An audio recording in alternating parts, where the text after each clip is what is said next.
रश्मि बताती है कि उनका एक रिश्तेदार है जिसने उनका घर बर्बाद कर दिया। लेकिन उससे पहले वो कुछ ऐसा बताना चाहती है कि जो उसके साथ कई सालों से है। हमने कई ऐसे लोग देखे हैं जो पैरानॉर्मल एक्टिविटीज को फील कर पाते हैं, बाकियों से कुछ ज्यादा ही। रश्मि भी उनमें से एक है, और वो उसके साथ आज से नहीं बचपन से है। रश्मि कहती है कि ये जो किस्सा है तब से शुरू हुआ जब ये सभी दोस्त एक साथ खेलने जाते थे। इनके जो पिता हैं वो एक पुलिस अधिकारी हैं, और इनका जो तबादला है वो एक छोटे से कस्बे में हुआ। अनलाइक जो बड़े शहरों में पुलिस के क्वार्टर्स होते हैं, जो यहाँ पर क्वार्टर्स थे कुछ अलग तरह के थे। यानी कि फ्लैट्स वगैरह नहीं थे, क्वार्टर थे, उसके पीछे आंगन था, बड़े बड़े पेड़ थे, काफ़ी जो हवादार घर थे, पुराने घर थे। ये कहते हैं कि शायद हो सकता है कि अंग्रेजों के ज़माने की हों, बड़ी बड़ी दीवारें, मोटी मोटी दीवारें। अब इनकी उम्र 9 साल के आसपास थी, और बहुत जल्दी ही इनके बाकी सारे बच्चों के साथ भी दोस्ती होगी, क्योंकि सबके जो पेरेंट्स थे वो भी, मतलब फादर थे मेनली, वो भी पुलिस में थे। अब उसकी वजह से ये खेलने जाते, गर्मियों की छुट्टियों में बाहर जो पेड़ वगैरह होने की वजह से छाँव में इनको बहुत ज़्यादा दिक्कत नहीं आती। अब उस घरों में, उस क्वार्टर्स से थोड़ी कुछ दूरी पर एक नहर बहती थी। आमतौर पे बच्चे होने की वजह से इनके पेरेंट्स ने नहर पे जाने के लिए मना किया था, लेकिन एक दिन ये हट की वजह से सभी दोस्तों ने प्रोग्राम बनाया कि ये जाएंगे उस नहर की तरफ। अब जब ये उस नहर की तरफ जाते हैं तो दिल बाग बाग हो जाता है। नहर का ठंडा पानी गर्मियों में इनको तो, इनकी सारी गर्मी को तो दूर कर रहा था। अब खेलते खेलते इनको शाम हो रही थी, और ये सब सोच रहे थे कि ये बस अब चलते हैं घर की तरफ। ये देखते हैं कि एक गाड़ी आकर रुकती है, और वहां पर एक आदमी और एक औरत उतरते हैं और कुछ टोटका सा कर रहे होते हैं। ये देखे जा रहे थे। इन सब के लिए कुछ नई बात थी कि ये कौन लोग हैं, ये क्या कर रहे हैं। लेकिन कुछ समय बाद वो दोनों दंपत्ति इनके पास आते हैं, इन सबके पास आते हैं जो इनका ग्रुप था, और सबको खाने के लिए कुछ देते हैं और कहते हैं कि प्रसाद है। मेरी एक दोस्त थी, आरती।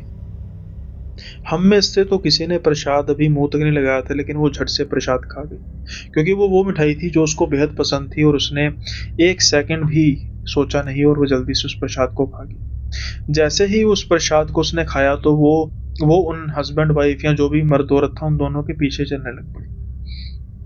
हम उनको रोक रहे थे, लेकिन वो तो किसी की बात सुन नहीं रही थी।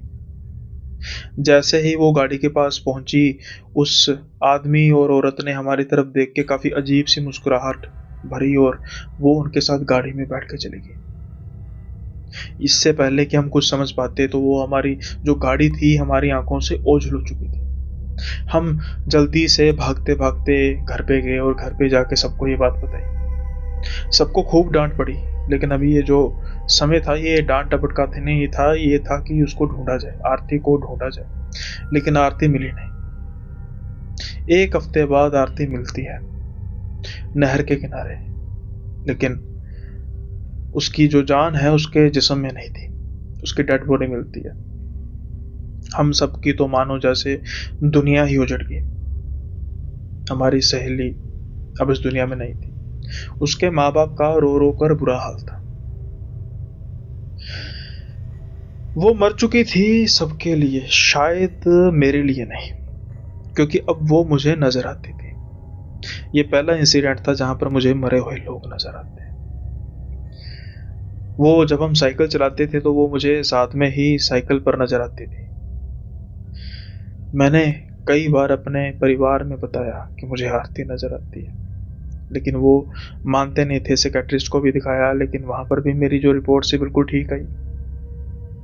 अब ये सब कुछ जब चल रहा था, मुझे वो आरती नजर आती थी। वो मुझसे बातें करती थी। वो कहती थी कि वो जो अंकल आंटी है ना, मैं उनके साथ गई। फिर वो मुझे एक जंगल में ले गए। जंगल में एक बड़ा सा संदूक था। मुझे कहते थे तुम यहाँ पर छुप जाओ, हम थोड़ी देर बाद तुम्हें ले जाएंगे। मैं वहां पर बैठी रही। फिर मेरी सांस घुटने लग पड़ी। फिर मैं मर गई। अब मैं इस दुनिया से जाना चाहती हूँ, पर मैं अपने माँ बाप के साथ जाऊंगी, मैं उनके बिना नहीं जा सकती। लेकिन उसके माँ बाप तो जिंदा थे। फिर ऐसा कैसे हो सकता था कि वो उनके साथ जाए। कभी कभी जो हम सोचते हैं कोई दूसरा उसको करने की ठान चुका होता है, और ये हर बार मुमकिन नहीं होता कि वो कोई दूसरा, कोई इंसान या कोई प्रेत ही हो, वो कुदरत भी होती है। अब आरती और मैं तो बस वैसे ही सहेलियां थी। मैंने देखा कि मेरे माँ बाप तो यकीन करते नहीं है, तो मैंने उनको बताना भी छोड़ दिया, और आरती मेरी हर बात में मदद करती थी।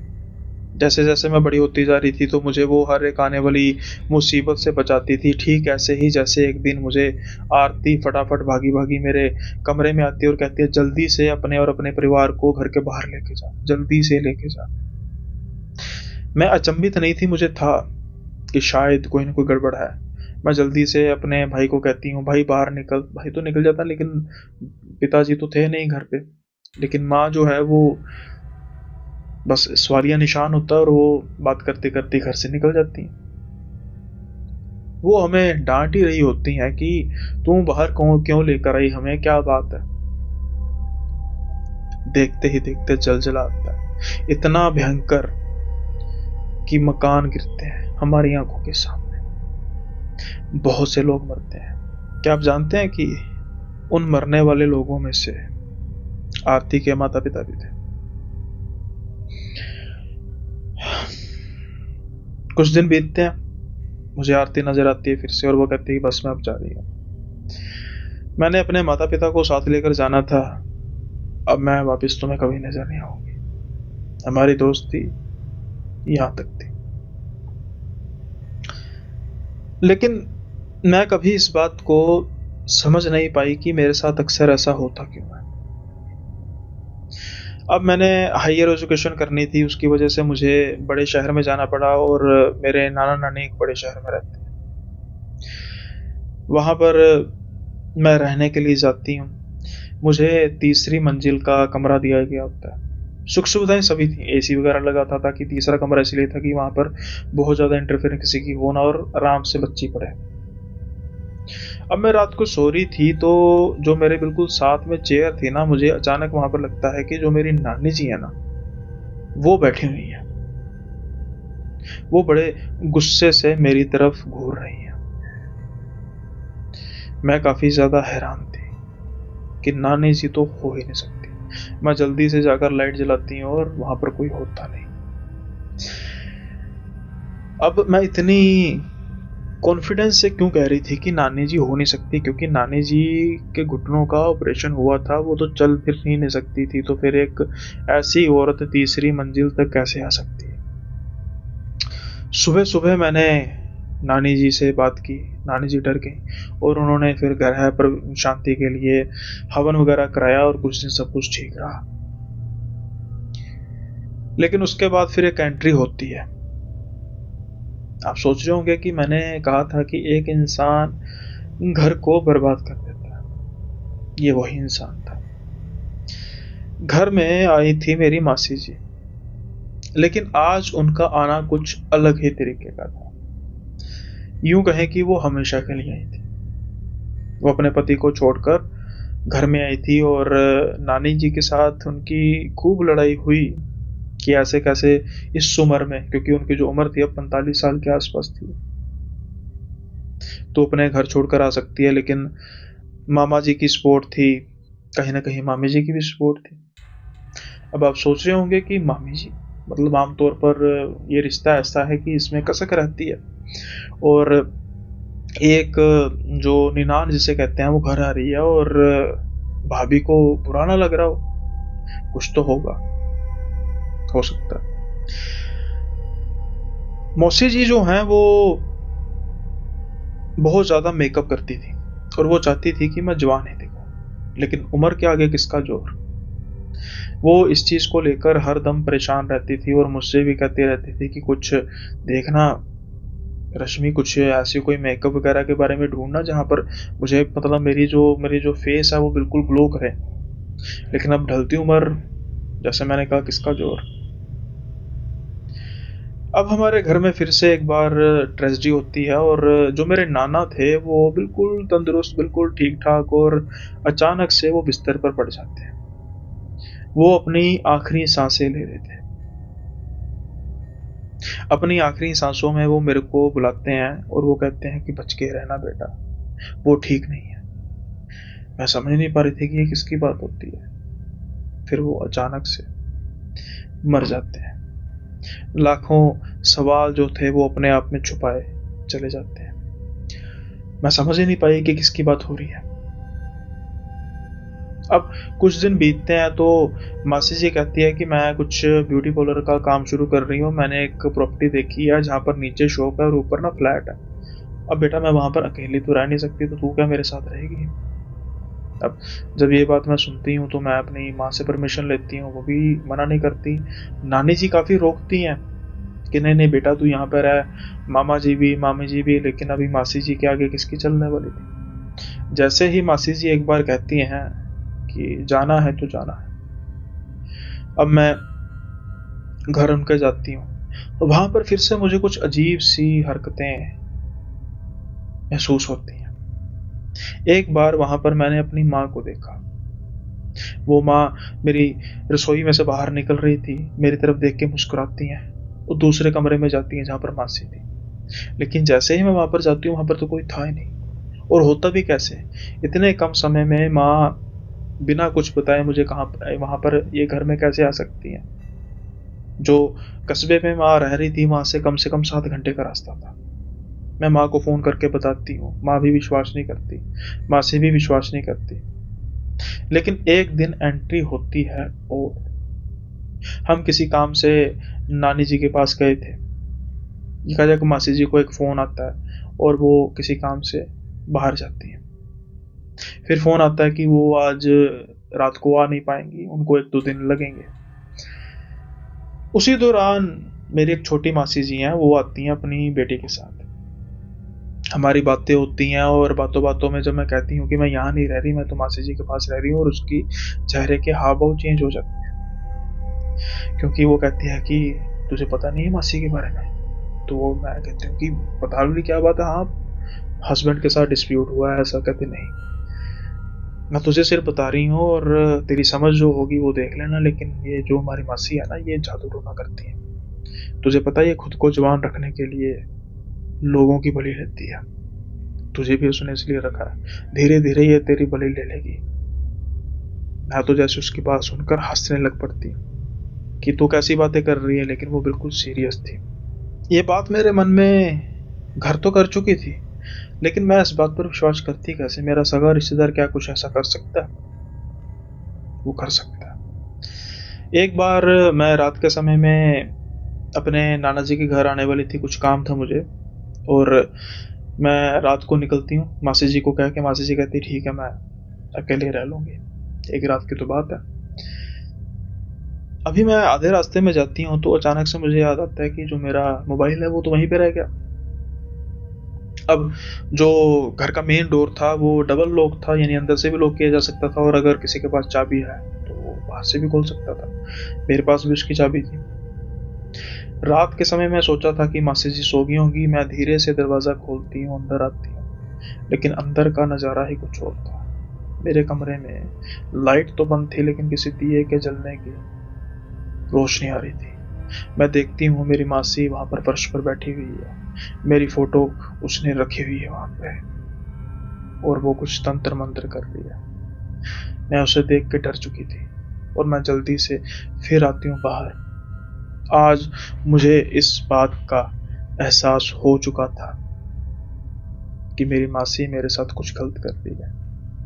लेकिन इससे पहले, जैसे मैंने कहा कि मुझे मेरी दोस्त आरती दिखाई देती थी, क्या मेरे में कुछ ऐसा नेचुरल फिनोमिना था? एक बार मुझे इसके बारे में और महसूस हुआ। इससे पहले कि इस चीज का अंत किया जाए, यह भी जानना आपको काफी जरूरी है, ऐसा रश्मि कहती है। एक बार रश्मि रास्ते से कहीं जा रही थी तो एक छोटी सी बच्ची जो है उसको दिखाई देती है। वो उसकी तरफ हाथ करके करती है और कहती है कि दीदी दीदी मुझे ना वो मंदिर के पास छोड़ दो। कहती है कि मंदिर में क्या है? तो कहते हैं मैं मेरे ना माता पिता वहां पर है। तो मुझे काफी गुस्सा लगता है कि इतनी छोटी बच्ची ये सड़क पर कर क्या रही है। अब मैं स्कूटी पर उसको बिठाती हूँ और स्कूटी उतार के कहती हूँ कहाँ तरफ है, किस तरफ है? वो इशारा करती है। मैं वहां पर देखती हूँ, जब दोबारा देखती हूँ वहां पर कोई बच्ची होती नहीं। इधर उधर देखती हूँ, इतना ढूंढने के बावजूद भी वो बच्ची नजर नहीं आती। मेरी तो हैरानी की कोई सीमा रहती नहीं कि ये कहाँ पर गई। अब मैं उस मंदिर में अंदर जाती हूँ, काफी इधर उधर देखती हूँ कि कहाँ गई बच्ची, लेकिन मुझे दो लोग दिखाई देते हैं, हस्बैंड वाइफ शायद होंगे वो बात कर रहे थे किसी से कि क्या आपने इनको देखा, क्या आपकी नजर इस पर गई है। अब मैं जैसे ही उस फोटो को देखती हूँ, वो उसी बच्ची की फोटो थी और वो रो रहे थे। मैं उनको कहती हूँ कि ये बच्ची तो अभी मेरे साथ स्कूटी पर आई है। वो कह रही थी कि मैं मंदिर में गुम होगी और मेरे माता पिता मंदिर में ही हैं।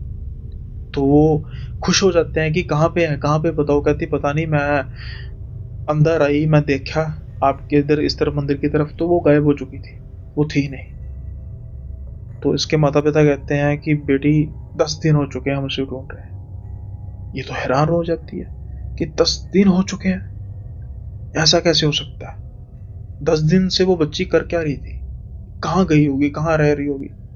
अब मैं भी उनको ढूंढना शुरू कर देती हूँ, उनके साथ बच्ची को ढूंढना शुरू करती हूँ। फिर से वो मुझे दूर एक झाड़ियों के पास उसकी शर्ट, उसकी स्कर्ट जो होती है वो दिखाई देती है। मैं बड़े गुस्से के साथ भागती हूँ कि तू कर क्या रही है। जैसे जैसे मैं उसके पास जाती जा रही थी, वो बिल्कुल खड़ी मेरी तरफ देख के मुस्कुरा रही थी और वो कहती थी कि मेरी माँ बाप को दीदी मेरी जगह बता देना, मैं उस आगे झाड़ियों के पास हूँ। मैं काफी हैरान होती हूँ कि झाड़ियों के पास हूँ। मैं इधर उधर देखती हूँ कि इसके माँ बाप है कहाँ, और दोबारा से देखती हूँ तो वो थे ही नहीं। अब मैं जल्दी से भाग के माँ बाप के पास जाती हूँ, कहती हूँ कि मुझे वो फिर दिखाई दी, वो उस झाड़ियों के पास है। जल्दी से उस झाड़ियों के पास जाया जाता है। जैसे जैसे जैसे जैसे हम झाड़ियों के अंदर जा रहे थे, वैसे वैसे बदबू आ रही थी। कोई अनहोनी की जो आशंका थी वो हमें महसूस हो रही थी। वहां पर एक कमरा था जिस पर एक जो दरवाजा जो लगा हुआ था वो लॉक था बाहर से, और शायद वो कोई पुराना वॉशरूम होगा, समथिंग जो भी होगा, वहां से बदबू आ रही थी। पुलिस को बुलाने के बाद जब उस कमरे को तोड़ा जाता है तो वहां पर उस बच्चे की लाश होती है। वो बिल्कुल ठीक थी, मतलब कोई किसी ने गलत काम नहीं किया था। वो मरी थी भूख प्यास से। ये उस एरिया का वो इलाका था जहां पर कोई आता जाता नहीं था। शायद ये बच्ची गलती से वहां पर चली गई, उसने दरवाजा बंद किया और दरवाजा लॉक हो गया। उसके बाद वो चिल्लाती रही लेकिन कोई उसके आसपास आया नहीं और वो मर गई। ये ऐसा दूसरा इंसिडेंस था जहां पर मुझे किसी की आत्मा नजर आई। शायद मैं उसकी मदद कर सकी उसकी लाश को ढूंढने में। अब हम फिर वापस आते हैं मासी के किस्से पर। अब मुझे मासी का जो सब कुछ था ये पर्दाफाश हो चुका था। कहीं ना कहीं मुझे लग रहा था कि शायद नाना जी भी इसी की वजह से तो नहीं मरे, क्योंकि वो कह रहे थे कि बच के रहना। अब मैंने ये सारी बात अपनी माँ को बताई, लेकिन मेरी माँ ये बात मानने के लिए तैयार नहीं थी। मैंने कहा कि मैंने अपनी आंखों से देखा है, लेकिन वो फिर भी नहीं मानी। मेरी शिक्षा खत्म हो चुकी थी, उसके बाद मैं मासी के घर रही नहीं, मैं वहीं पे रही। मासी गाये बगाए घर पे आती, नाना जी के कोशिश करती, लेकिन मुझे उसके इरादे पता लग चुके थे। लेकिन सिलसिला यहीं पर खत्म नहीं हो रहा था। एक दिन मेरी मासी आती है मेरी माँ के घर। उस दिन के बाद से हमारे घर में काफी कलह रहने लग पड़ी। मैं इस चीज का जो साक्षात इसका इसका जो कारण था अपनी मासी को समझती थी। कुछ महीनों बाद हमें पता लगा कि जो हमारी मासी है वो काफी ज्यादा सीरियस है, बहुत ज्यादा उनकी हालत बुरी है। मैं तो जानना चाहती नहीं थी, लेकिन मेरी माँ पता लेने जाना चाहती थी, क्योंकि उनको ये बताया गया था कि शायद वो बच भी पाएंगे कि नहीं। और मेरी माँ मेरी मासी से बहुत प्यार करती थी। मैं जाती हूँ, मेरी माँ जाती है, पिता जाते हैं, सभी जाते हैं। मेरी माँ मेरी मासी के पास बैठी हुई थी हॉस्पिटल में। किसी कारण से मैं बाहर जाती हूँ। जब मैं आती हूँ तो देखती हूँ कि मेरी माँ अपने लबों से पानी छोड़कर अपनी बहन को पिला रही है। मुझे किसी अनहोनी की आशंका थी और वो हुआ भी। जब हम घर आए ना, उसके बाद से मेरी माँ की तबीयत खराब होने लग वहीं दूसरी ओर मेरी मासी की तबीयत ठीक होने लग पड़ी। जैसे जैसे मेरी माँ की तबीयत खराब हो रही थी, वैसे वैसे मेरी मासी की तबीयत ठीक होती जा रही थी। क्या ये कोई इत्तेफाक था? नहीं, ये काला जादू था मेरी मासी का। उस प्रेतनी ने सबका घर बर्बाद कर दिया था। मेरे मन में आता था कि मैं उसको मार दूं, लेकिन कैसे? मैंने पिताजी से भी बात की, पिताजी भी मानते थे, लेकिन क्या कोई सबूत था इस बात का? नहीं। अब वो कंडीशन आ चुकी थी जहां पर मेरी माँ मृत्युशैया पर थी। इतनी हालत खराब, उनको हॉस्पिटल लेके जाना पड़ा। लेकिन क्या आप यकीन करेंगे कि हमारे पहुंचने से पहले वहां पर मासी खड़ी थी? ऐसा कैसे हो सकता है? मासी इतनी दूर रहती है हमारे घर से, उसको कैसे पता कि हॉस्पिटल भर्ती करना पड़ेगा? लेकिन अभी ये माहौल था नहीं कि उससे कुछ किया जाए, उससे कोई बात की जाए। मेरी माँ को आईसीयू में एडमिट कराया गया। डॉक्टरों ने कहा कि माँ आपकी अब ठीक हो रही है और ये ठीक हो जाएंगी, कुछ जानलेवा नहीं है। रात के समय में मासी कुछ समय के लिए मेरी माँ को देखने के लिए गई। मैं तब वहां पर थी नहीं, मुझे पता लगा। लेकिन उसके बाद अचानक से मेरी माँ की तबीयत खराब हो जाती है। मैं अपनी माँ के पास जाती हूँ और वो रो रही थी। वो कह रही थी कि बेटी तू ठीक थी, तू बस बच के रहना उससे। मैं तेरी बातों पर विश्वास करती तो आज ये नौबत ना आती, लेकिन तू उससे बच के रहना। अगले दिन मेरी माँ हमारे बीच में नहीं थी। ये वो गुस्सा था जो मैं अपनी मासी पर निकाल नहीं सकती थी। संस्कार किया गया। मासी काफी देर तक चिता के पास खड़ी रही। मुझे शक था कि वो मेरी माँ की चिता के साथ कुछ करेगी। मैंने अपने भाई की ड्यूटी लगाई कि जब तक अस्थियों को निकाल ना लिया जाए, तब तक कोई ना कोई यहाँ पर पहरा देगा। ये आसपास नजर नहीं आनी चाहिए। अब उसका सबको पता लग चुका था कि वो काला जादू करती है, जादू करनी है। और जैसा कि आपको पता है कि अस्थियां चौथे पे निकाली जाती हैं, तब तक कोई ना कोई वहां पर रहा। और सबने कहा कि ये गाये बगाए आती थी, रोती थी कि मेरी बहन चली गई, लेकिन इसकी मंशा शायद कुछ और थी, शायद कुछ हड्डियां निकालने की। अब इतना कुछ होने के बावजूद क्या हम उससे कुछ रिश्ता रखते? हमने धीरे धीरे बस उससे बायकॉट ही कर लिया। वो कारण बनी मेरे नाना जी की मौत का, मेरी माँ की मौत का। हम तो उसको घर में घुसने तक नहीं देते।